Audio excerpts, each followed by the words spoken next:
Mr. President, before we went to break, Hershaw Davis raised what is an elemental question, which is any kind of new system needs to be built around primary care. And not all the specialists with all the tests, but primary care physicians who can then farm you out, in effect. So how do we reorient the system very quickly to get better primary care? Well, and more primary care. First of all, we need more people like Hershaw who are going to school and committed to the kind of primary care that's going to be critical to us bringing down costs and improving quality. We're not going to be able to do it overnight. Obviously, training physicians, training nurse practitioners, that takes years of work. But what we can do immediately is start changing some of the incentives around what it takes to become a family physician. Right now, if you want to go into medicine, it is much more lucrative for you to go into a specialty. Now, we want terrific specialists, and one of the great things about the American medical system is we have wonderful specialists, and they do extraordinary work. But increasingly, medical students are having to make decisions based on the fact that they're coming out with $200,000 worth of loans.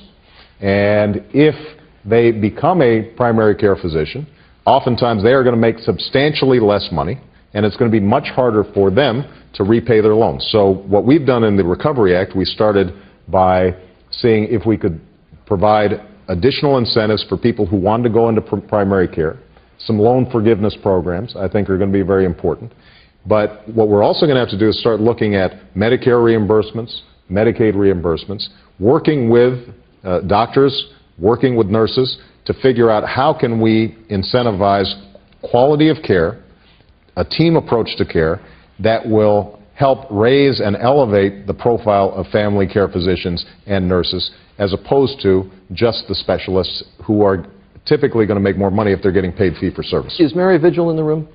Mary Vigil, there you are. You're a medical student, right? Coming out, and how much debt will you... Can we get a microphone to Mary? How much debt? Your microphone. how much debt will you have?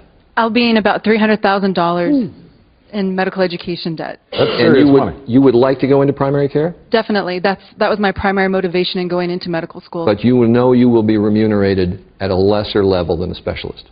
Yes. Right. And so one of the things that we've got to figure out is how to change that calculation. Now, you may still go into primary care, and I hope you do. But I don't want to make it tougher for you. I want to make it easier for you. And one of the things that I'd like to explore, and I've been working with the administration and with Congress, are there loan forgiveness programs where people commit to a certain number of years of primary care. That reduces the costs for their medical education. That would make a significant difference. But let me ask a basic question, which may sound silly and naive. But we've got 46 million people who are uninsured in this country. Right. And one of your goals, one of the goals of health care reform, is to get those 46 million people insured. Right. We only have X number of doctors in the country. If you add 46 million people to the insurance rolls, you can't get an appointment now, Mr. President. How are you going to get an appointment then when there's 46 more million people competing for that doctor's time? Well, this is going to be a significant issue. First of all, I think it's important that whatever we do, we're going to phase it in. It's not going to happen overnight. If we provide the right incentives, I think we're going to start seeing more young people say that going into medicine is a satisfying, fulfilling profession, especially if we can eliminate some of the paperwork and bureaucracy that they have to deal with right now. And I have a lot of friends who are doctors, and they complain to me all the time about the administrative and business sides of the practice when they actually got into medicine because they wanted to heal people. But I also think that one of the big potential areas where we can make progress is what Hershaw talked about, and that is how do we get nurses involved in more effective ways.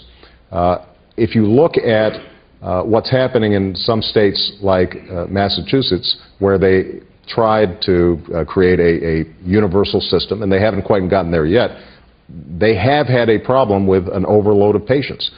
But one of the areas where we can potentially see some savings is a lot of those patients are being seen in the emergency room anyway.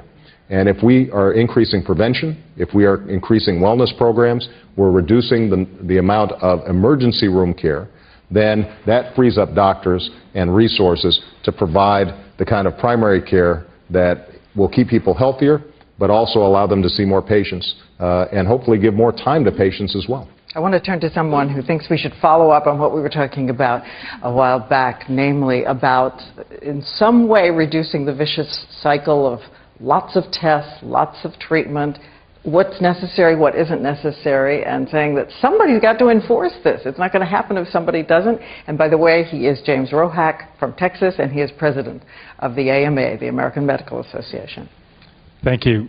Mr. President, clearly when you spoke to us last week, you said that we enter the medical profession not to be bean counters, not to be paper pushers, but to be healers, and we totally agree. How are you going to assure the American public that medical decisions will still be between the patient and the physician and not some bureaucracy that will make decisions on cost and not really what the patient needs? Once again, we'll leave that question on the table. All right. You answer it when we come back.